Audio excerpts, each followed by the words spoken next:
আপনারা জানেন গতকাল শেরপুর উপজেলা জামাত সেক্রেটারি মোহাম্মদ রেজাউল করিমকে বিএনপি সন্ত্রাসীরা কুপিয়ে হত্যা করেছে।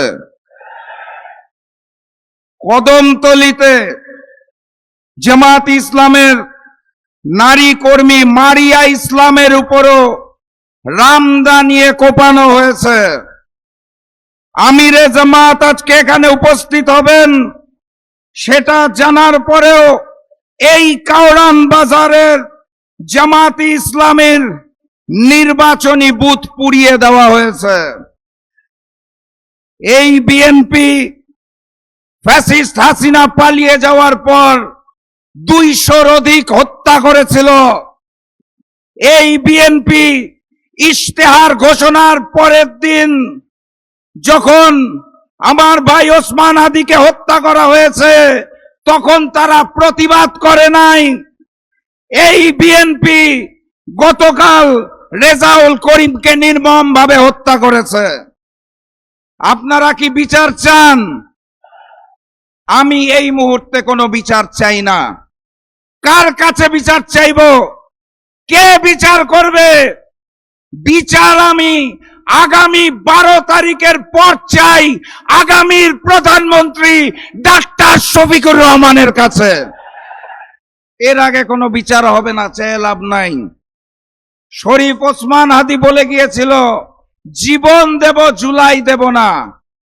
ওসমান হাদি তার কথা রেখেছে, জীবন দিয়েছে। এখন আমাদের কথা রাখতে হবে, গণভোটে হাকে জয়যুক্ত করে জুলাইকে আমরা দেব না চাঁদাবাজদের হাতে। কথাবার্তা পরিষ্কার। ওই যে কোদাল কাস্তে রামদা নিয়ে যারা আয়োজন চালাচ্ছে ওসব চলবে না। নীরবে যারা সন্ত্রাস চালাচ্ছে, চাঁদাবাজি চালাচ্ছে, তো সব চলবে না। কথা কি বোঝা গেছে? একটা নাম পেয়েছি আমরা, সাইফুল আলম খান মিলন, যার নামেই আছে মিলন। আপনাদের সাথে মিলিত হয়ে ঢাকা 12 আসনকে গড়ে তুলবে ইনশাআল্লাহ।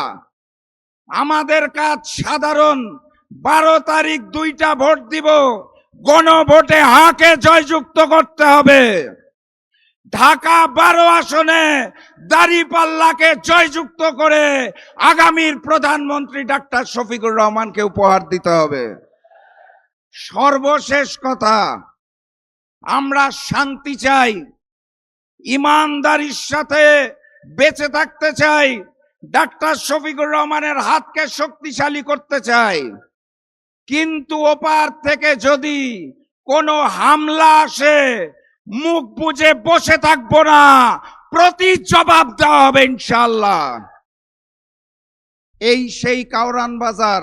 আমি ব্যবসায়ী ভাইদের ধন্যবাদ জানিয়ে দিতে চাই, যারা লন্ডন থেকে আগত নতুন মুফতি দেশে নামার 3 দিনের মাথায় এই কাওরান বাজারে চাঁদাবাজি করতে এসেছিল, যারা তাদেরকে লাল কার্ড দেখিয়ে দিয়েছে। সেদিন থেকে তারা এলাকা ছাড়া দৌড়ের উপর আছে।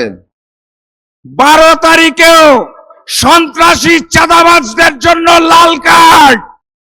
গণভোটে হা বলুন, দাঁড়িপাল্লায় সিল মারুন। দেখা হবে ইনশাআল্লাহ বিজয়ে। বিজয়ের পথে যাত্রা শুরু, জীবন অথবা মৃত্যু। আসসালামু আলাইকুম।